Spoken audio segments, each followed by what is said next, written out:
skips. It didn't skip. No, it didn't. No.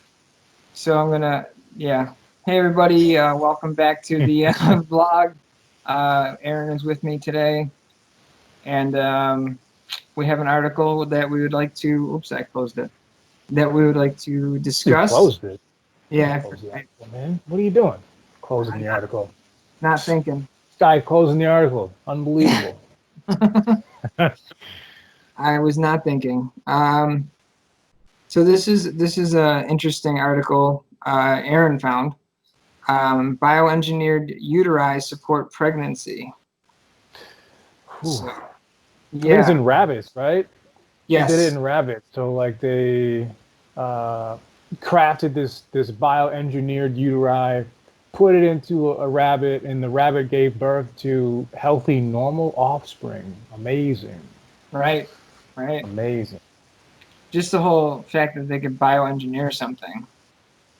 I mean, imagine the feeling of being able to do that, Mhm. having the mental processes as a collective or an individual to be able to create that and see the fruit of that process, you know? Right, exactly.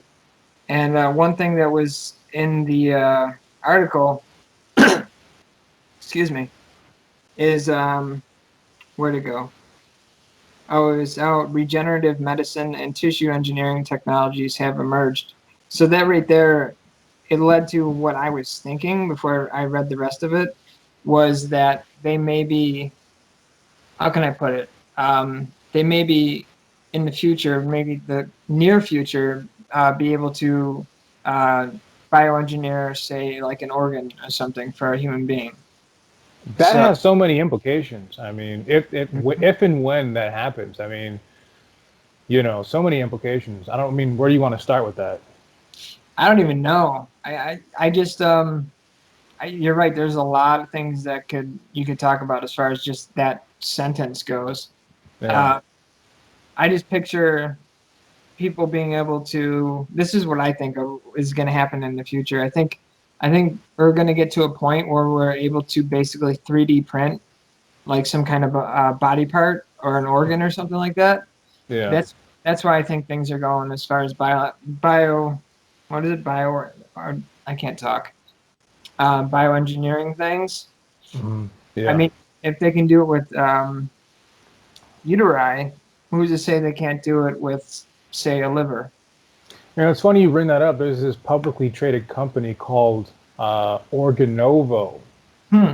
Organovo. They've been publicly traded for quite a while now. They've been trying to execute this process for quite a Yeah. bit. Yeah. So, I mean, at some point, it's going to be a thing. But to me, there's so many implications to developing organs or developing like a uteri. Like, so we have women who are unable to conceive because of faulty inner workings, and to be able to replace that with something that is, created but healthy and able for them to use, to Hmm. just as if it was their own natural uteri, the fertilization rates would increase, to some degree. Right. And also, like as you had mentioned, just like being able to print an organ. Like if you, it's like, oh well, right now, for example, oh, you're on an organ list, you're on a donor list, and you have to wait until someone dies. It's terrible, right? Wait till someone dies until the organs are available. Well, instead of that, now we have, you know, a bunch of organs that we've created precisely for this situation. Oh, so and so has liver failure.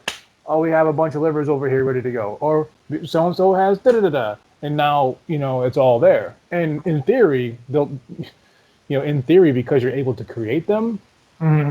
uh, hypothetically speaking, the price of an organ shouldn't be outrageous. It Right. shouldn't be outrageous, but Right. um, you know, uh, at the outset, it's going to be ridiculous whenever it does come into play. But Right. Right. yeah, But that's one of the major benefits of being able to do something like that. Like I really feel like we're not too far off from doing something like that. And you could churn out livers left and right and save people's lives and everything. And they wouldn't have to be on a waiting list or anything like that.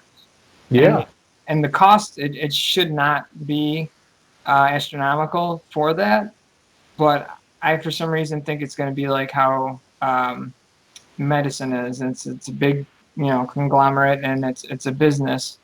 And I feel like that if we get to the point where we're printing body parts or organs or whatever, it's going to be turned into some kind of a business, and it's going to because that's the kind of stuff that makes money. That's Oh, it's big business. It's huge business. right, right. I mean, imagine if somebody could print a heart. But at some Mhm. point, competition will undermine their ability to charge exorbitant prices. Right, So at some point, they're going to have to come down on that. It's like, oh, only 5 people, and only 2 people or 2 companies can create the TV when the TV came out, right? But now, companies all over the planet can create a TV. So at some point, it's gonna through competition, it's gonna reduce. Um, yeah, it is. And one other thing that just came to mind is not only that, but um, back to the 3D printing. People can buy, as it stands now, people can buy their own 3D printer for home. yeah, So what happens when they get to the point where they use a 3D printer to print organs? Now, is that going to be available for people to home have? use. Yeah, for home use. No, no, Nah, I don't think that's. I think no, no, I don't like the idea of that. um, but you I think never know. I mean, yeah, um, you never know. I don't really. I'm not too fond of that idea. Uh, yeah. I don't know how I feel about it either. I was just wondering if the technology would, kind of spill over into civilians. You know what I mean? Instead of big corporations and labs and all that kind of stuff. yeah, you have this kind of long-term trajectory when it becomes more common knowledge. Like you can't keep knowledge forever. It's going to get out at some point, but Right. the implications of that just seem so peculiar. It's like, oh, little Johnny's in his room with his 3D printer, and he created an organ, and he brought it. I was like, yeah, that's not. Hey, show and tell. I have a Uh, kidney. I put it in this box with the ice to preserve it, and the kid's right. like, ooh, and I see like the fatty end parts of the liver on it. It's like Right. I just can't envision that. It just seems so bizarre. But then again, hey, people, 1,000 years ago would have never even thought about certain things that exist now. So you may be Right. very well correct. I sort of hope that I am. I mean, but that. I kind of hope little Johnny comes to school. No, I'm just joking. No, yeah, no, you're good. Uh, Um, I mean, that would be interesting as show and tell. Um, but yeah, I mean, that's what I was gonna say. In the Fifth Element, um, they have that capsule. They put what the heck was it that they had that had the DNA on it? It was like I think they used part of a hand from oh, the. the regenerative tubing. Yes, Okay, right. They use just a part of the body of the alien to craft an entire body. right.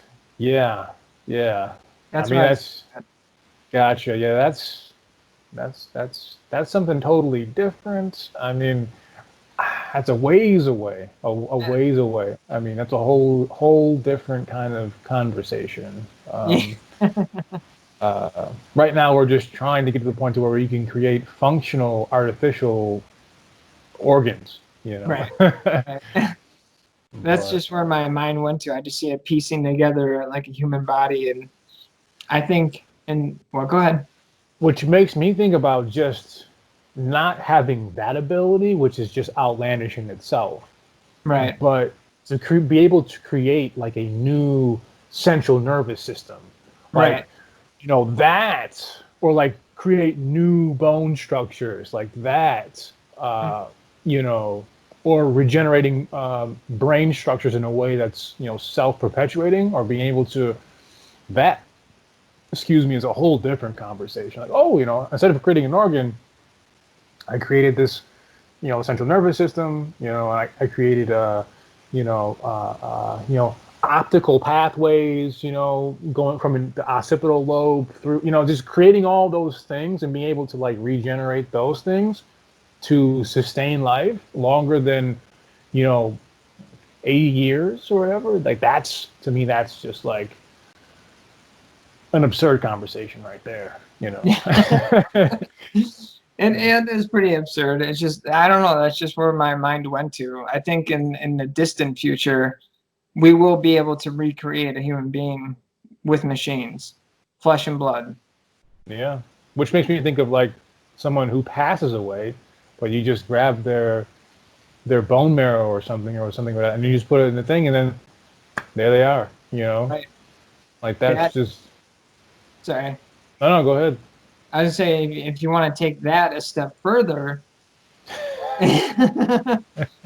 um, we might have touched on this in a past vlog, but we're getting to the point too of how can I explain it? Having certain enhancements and and being considered to be, if there's some kind of an implant to put into your head or in your eyes so you could see better, and Oh, okay, you okay, know what I'm saying? yeah, And, or they can do things that are mechanical that make you hear better or whatever, and you become like a cyborg. Like you don't even have a cell phone anymore. It's just all in your head. So I always think about stuff like that. That's way ahead. yeah. But I believe that people will become one with the machines at some point, and I just think Not a that fan of that. No, no, no, no. I'd rather just get to the point to where we can maximize the natural human condition. yeah, You know, it's like people coming into the world with like birth defects and things like that. It's like, oh, you know, like for example, I have bad vision. You know, it's like, oh, well, instead of it's like, oh, we can see in utero the ability to alter this, or like, or they come into the world and it's like, oh, we can go in here and alter, you know, the vision pathways to make it to where it has perfect, you know, 20/20 vision or whatever, or people, someone might have some sort of congenital defect. We can eradicate that from the genome or whatever the case may be, and just totally like make human beings their optimal selves based on whatever their natural genes are. Like, right, I would love that. It's like, oh, you know, no prenatal or whatever diseases, nothing inherited in that way, and none of, and you know, and just a sound physical entity, you know. right. um, I'm not a big fan of like implanting like technology into the human body. I'm not a big fan of that. It's not for me. That's understandable, and it's not for everybody. Yeah. I personally don't know how I feel about it, but I just feel like that we're kind of heading towards merging, humans with machines, or just machines itself that are human-like. You could go so many different ways with that. Yeah. And I mean, you can make well, there's this Twilight Zone episode. It's called Number 12 Looks Just Like You or something. And basically, what it is that there's different options for people to look like, and then so there's what Who does number 12 work for? It's a bad Austin Powers joke. I was like, number two. Who oh, does number two work for? Sorry. I forgot Still about stupid. that. Yeah, No, it's no. So okay. you say number 12. Number 12. Yeah, like basically what happens is, somebody's born, they grow up, and then when they get to a certain age, they have these options, a limited number of options. I'm not sure what the limit was, but we'll just say 12 for argument's sake. So basically, what happens is um, people are seen as, some people are seen as ugly, but everybody, when they get to a certain age, picks out a number, and that number corresponds to a look, a certain person. And some people pick the same number. So, like, there was two guys who picked the same number 6. They're two different people before it, but after they're two in the same. I don't like the idea of a human template. Yeah, that's exactly what it is. Yeah, I don't either, but it was just, think about it though. I mean, how far ahead of that thinking was. I mean, from the Twilight Zone. I mean, there's a lot of episodes that are, I think, ahead of their time. Yeah. I mean, go ahead. I mean, if they were able to do it in a bodily sense, right? Where if someone came into the world and they have like severe physical defects, Yeah, like, and they were to somehow able to keep their face, and they just like, oh, you have this specific body. You pick one of these like 12 bodies, you know, and maybe whatever the bodies are, those are the bodies you can choose from. Right. But keep your face. I'm for that. You know, that would be fine. I just don't Yeah. like the idea of having someone have the same exact face. No, Yeah. no.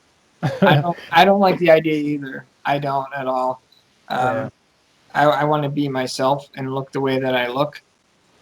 It was just a very peculiar episode of Twilight Zone that I figured I'd mention just because of that. You Yeah. want to have your own identity. You don't want to look like everybody else. I have limited options of who you look like, and Well, not everybody feels the same way. Some people aren't comfortable in their own self. You know, and they want to be someone else, or whatever the case may be. So it's going to be peculiar going forward. And I'm interested in the effect on like the self-esteem of a human being with that kind of situation, right? It's like, well, yeah, um, you can already kind of see it now in some sort of like mock way where people are like all over social media, and you know, what are those filters they use? They use a filter and it alters the face completely. It's like, I don't want to look at a filter. I want to see the person. You know, who's the person, and you can already kind of see how those kinds of things would impact like self-esteem, or how someone sees themselves. You can even see that in like implant surgery and things like that. So, yeah, um, especially being we're in a world now where it impacts people when they're so young, so very very young, because we're so in tune with these systems and these like you mentioned, all these machines right. and these softwares and these programs. I'm just the effect on the human psyche to me seems like that would be compromising, because I don't even think now we know where we're at really with the effect of how this rapid development where we're at, just generally speaking. So to have that as a potential thing on the radar or on the horizon seems kind of peculiar in terms of what the results will be that in terms of society. hmm Yeah, I agree for Yeah. sure. Um, it would be interesting to see. I mean, it's just we're already like so connected, like you said, through everything, through the internet, basically. Mm. And that in itself is kind of like a neural system. The same way that a computer acts like similar to a brain, except the brain has more connections in it. Yeah. Yeah, for sure. So, but I think this would be a good time to wrap it up. Okay. Any last thoughts? I had one last thought, but it would transition into like a whole another 5 or 10 minutes. So I just kind of like let it drift off. You know. Oh, okay. All right. Yeah. All right. Fair enough. All right. So, everybody, thank you for watching. Hope you enjoyed it. If you did, leave a thumbs up, leave a comment. Exactly. Yes, leave a thumbs up down in the description, and consider subscribing. And don't forget to hit the notification bell. So that's it for Aaron and I, and we will catch you guys in the next one.